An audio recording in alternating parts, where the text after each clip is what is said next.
Be honest. Have you ever tried to squeeze a fundraising letter onto one page and found yourself cramming in everything? The About Us paragraph, the campaign details, the giving levels, the impact statements, and whatever else feels important. But here's the truth: donors don't want logic or long explanations. They decide based on how you make them feel in the first few seconds. If you get that moment right, the rest of your letter works. If you miss it, nothing you write will save you. So here's the thing: most of us write fundraising materials from the logical brain. We list programs, statistics, budgets, bullet points, and maybe sprinkle in a bit of emotion for good measure. But the part of the brain that actually decides to donate is emotional, instinctive, fast, and story driven. When we ignore that, the focus too much on the logical stuff, our message falls flat and donors tune out.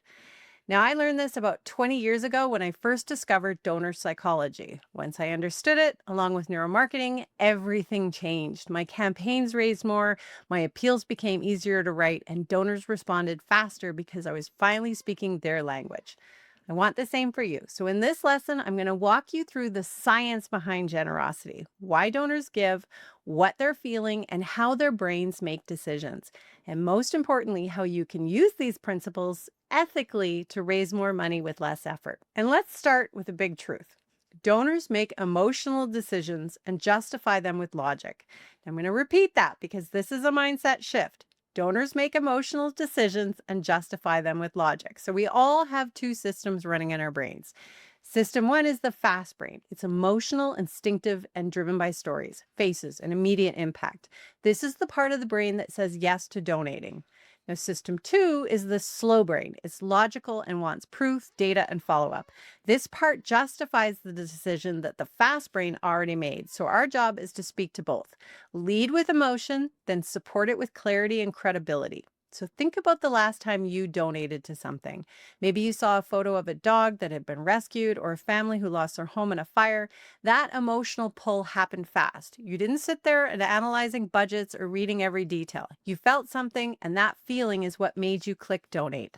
And only after that did you maybe glance at the tax receipt info or the charity's credibility. Emotion made the decision, logic came in after to reassure you it was the smart one. Now let's go deeper on this emotion because donors are motivated on two levels. On the surface level, they respond to things like how they want to help, they want to maybe belong, or they want to see their gift make an impact. And those are simple, everyday reasons people give. But underneath those reasons are much deeper emotional drivers. These are the feelings that actually push someone to take action. So when you understand these deeper motivations, your messages become more natural, more powerful, and much more effective. So things like injustice, that this isn't right, someone needs to do something, or hope, I believe things can get better, or fear, not panic, but protection, I don't want things to get worse, or compassion, my heart hurts, I need to help, or gratitude, I've been so blessed, I want to give back, or connections, these are my people, or legacy, I want to leave the world better than I found it.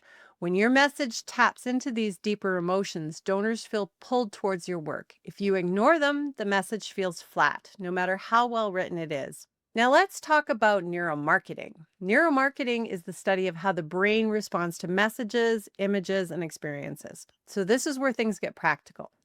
So first, the brain is drawn to people, not programs. If you lead with program descriptions, your donor's attention drops fast. But if you lead with a person, a moment, or a problem, so for example, Maria didn't know where to turn when she lost her housing, will always land faster than our transitional support program helps clients achieve stability. So second, the brain wants simplicity. One program, one solution, one role for the donor, and one clear call to action.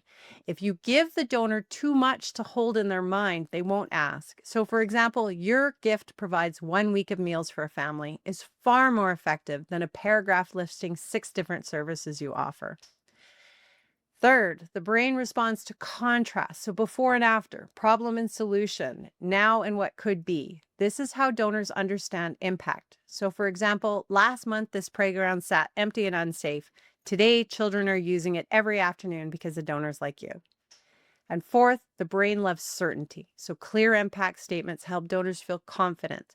Your gift will do a specific thing. So, for example, your $50 provides 3 tutoring sessions. It's far more reassuring than your gift supports our education program. And fifth, social proof works. So, testimonial, matching sponsors, or partners listed reduces the risk in their mind. Donors think, I'm not the only one. This is safe. So, for example, local teachers have already stepped up to fund the first 10 backpacks, signals to donors that support is already happening and they can join in. So, donors have an internal dialogue. Before someone donates, their brain silently runs through 5 questions. Do I understand the problem? Do I trust this organization? Will my gift matter?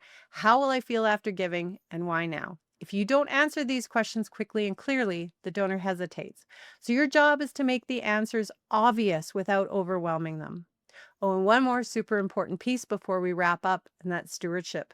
That happens after the gift, and it's not an afterthought. It's part of the donor's reward system. When someone donates, the reward center in the brain lights up. They feel good, aligned with their values, connected to the impact. How you follow up after determines whether that feeling continues. So here are 3 things that matter. Speed. A prompt thank you letter strengthens that emotional reward.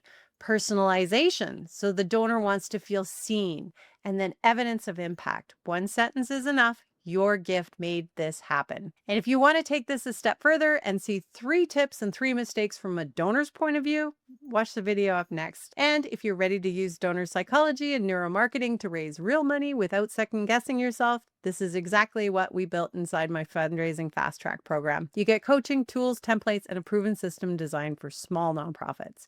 And you don't have to do it alone anymore. So thanks for watching. Make sure you're subscribed, like the video, drop a comment to support the channel, and I'll see you next week.